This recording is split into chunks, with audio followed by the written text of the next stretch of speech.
Hello, I'm so glad that we are close to being back together. I enjoyed so much last year and getting to know you seniors and a couple of folks in this class that are not seniors. I really look forward to getting to know you as well. I'm Mr. Dovry, and I'll be teaching this class. And first of all, I just want to say that it's going to be different this year. Obviously, you can see I am in practice room, a practice room right now rather than my room because I can't be in my room right now. So it's going to be a different year, but I believe that we are going to really grow. And in fact, I was just reading some commencement addresses from last year from some of you, and a number of you talked about change and about how change causes growth and how we can't take for granted the life that we are living right now, and so that's an inspiration for me, and so I think we're going to do that this year. Okay.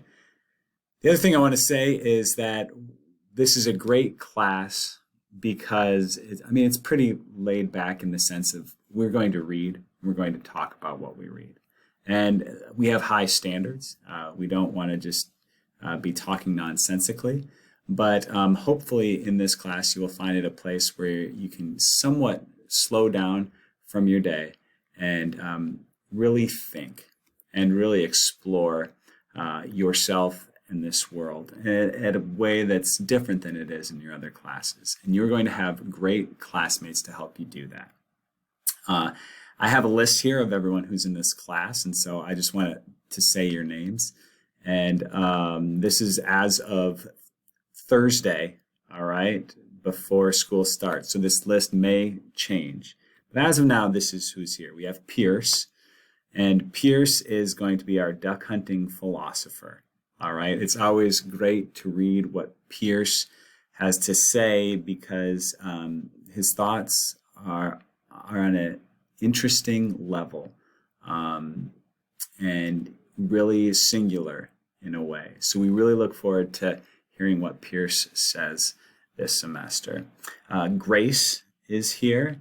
Grace is a stunning writer who has her own unique style. Her essay on reparations last year should be must read for everyone. It was really, really well done. So we look forward to seeing her writing this year. Maya is here, and she is an artist with a photographer's eye, and she brings that to her writing, and I think the way that she looks at the world as well. Katie is here, and she is a one-of-a-kind spirit, endlessly curious, and that curiosity, that sense of wonder really can brighten your day if you're feeling down. Cecilia is here, and Cecilia pays attention to details, and she tries to get the most out of all of her experiences. And last year she would just hone her craft every time, writing something, getting better and better.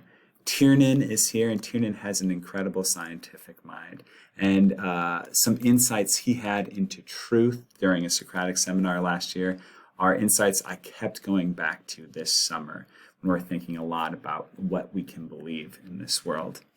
Josie is here, and Josie is an excellent question asker, a phenomenal work ethic who just pushes herself to be the best and really pushes people around her to be the best that they can be as well. Landon is here, and as of last year, Landon wanted to be a pilot. And think about that courage, think about that bravery, think about that sense of adventure, and then think about what being around somebody who is like that can do for you. So we are glad Landon is here.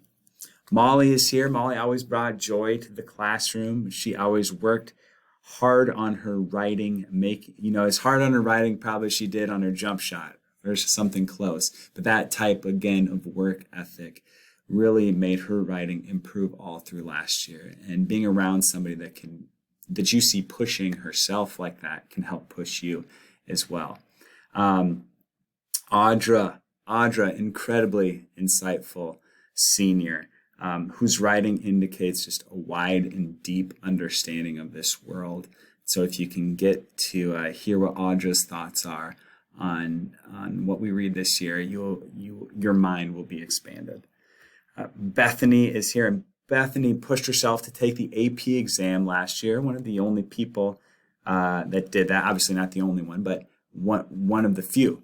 And that shows a drive. And that, coupled with a really arty writing style, makes Bethany a great asset to this class. Caitlin is here.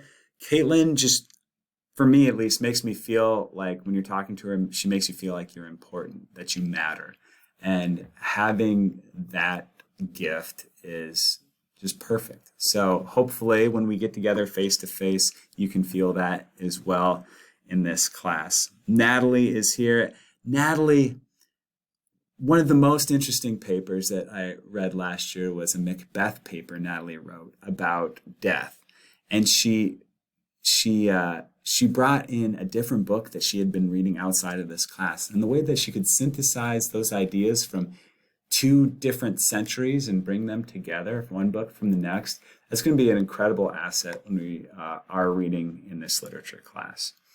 Nolan is funny, and his writing is funny, and that's what makes it so readable. But it's not just funny, it's humor that points to his ideas. And so merging those two things is an excellent thing. So we really look forward to being in class with Nolan as well. Cassidy is here. And whether last year it was gender dynamics in Macbeth or neighborhood revitalization, Cassidy was able to look at kind of some of the tensions in society really thoughtfully and really critically. And that's just going to be a boon for us as we study together this year. And finally, Abby and Jonathan, I don't know you well yet, so I haven't had you in class, but just that you signed up for a Lit 101 class shows something about you, that you're intellectually curious, that you're thoughtful, that you're ready to engage. And so we look forward to that. A quick poem to start us off today. It's by the great Lucille Clifton. I'll just read it. Won't you celebrate with me what I have shaped into a kind of life? I had no model. Born in Babylon, both non-white and woman, what did I see to be except myself? I made it up. Here on this bridge between starshine and clay, my one hand holding tight my other hand. Come, celebrate with me that every day something has tried to kill me and has failed. So I want you to take a moment, actually pause here in a moment, just pause the video. I want you to write down what has tried to kill you, all right? Maybe it's literally, there have been some literal things trying to kill us this year, but maybe it's figuratively. Maybe it's what's kind of bringing you down. All right, maybe it's nerves about the school year. Maybe it's nerves about figuring out, do I have to figure out what my life is doing next year? Take a minute and just make a little list, all right? So feel free, pause. Make that list. All right, now you can start again, okay? Hopefully you've written something down. I just want to say to you that everything on that list has failed. Your heart still beats, so today really is a day that we can celebrate. This poem also points to this question of what kind of life are you shaping? All right, that is the key question for us this semester. I believe that each one of you is a project.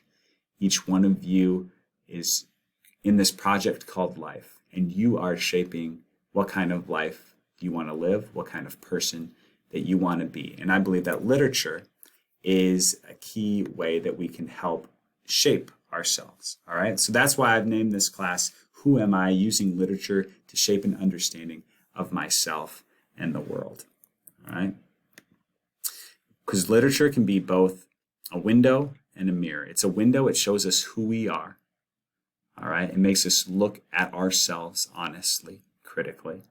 But it also is a window that we can see places, people, situations that are entirely unlike ourselves. So here are units of study. All right, you can take a look at those.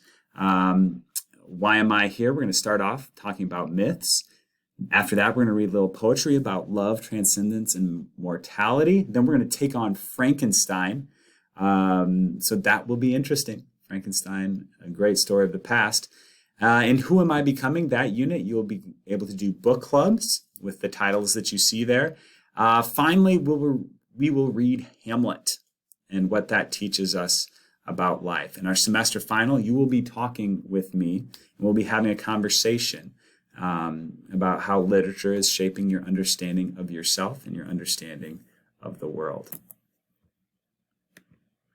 So what I want you to do today, I do want you to take a look at the syllabus, all right?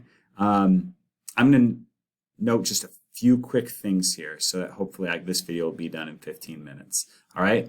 Office hours, that's for when school is in session. If you want to talk to me these first 2 weeks when we're online, email me. We can have this face-to-face conversation. I am free a lot of the time throughout the day. The schedule is designed so that we can talk, all right? So please email me whenever you have questions.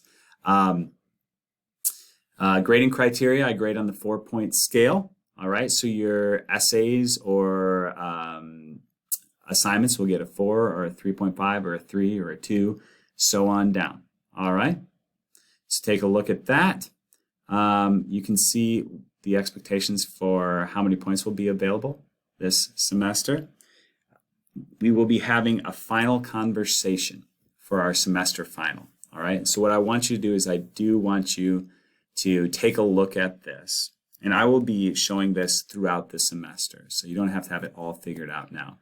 But you'll be having a 10-15 minute conversation with me during this semester in which you talk about 2 books that you're going to read independently. And these books should be written by someone who is Black or Indigenous or a person of color or somebody not from the United States or Britain. And this paper shows why, but you're going to be talking to me about those. So take a look at that and then take a look at the rest of the syllabus as well. All right, some key things. You can resubmit if you don't like your score. And if you have a late assignment, the highest grade you can get is a 3, but you can still hand it in for an extra 2 weeks. All right, so what I want you to do today, read the syllabus, email me with your questions. I want you to go to Flipgrid and join our group, all right? So you can do that just by even copying and pasting and going to Flipgrid, entering that code, boom, and you join with Google, and you click your name, your account, your Ballard account, logs you in, and then it tells you what to do. So you're going to record a video response of yourself. All right. What you're going to do is you're going to read this post from Brain Pickings. All right. Just read down that right-hand side there. It talks about the philosopher Nietzsche and Nietzsche's belief about finding yourself and what the value of education is. I want you to pick out 1 or 2 quotes that stand out to you. And I want you to say them into the camera, right? So say, this is the quote that stood out to me, quote, quote, quote, quote, quote, quote. And then I want you to explain why those quotes stood out to you. I want that to be thoughtful. You can include a personal story if you want that goes along with it, if it connects to you personally, or if it's just theoretically what you think is interesting about it, you can do that. I'll aim for about 2 minutes, all right, of a response spoken into the camera.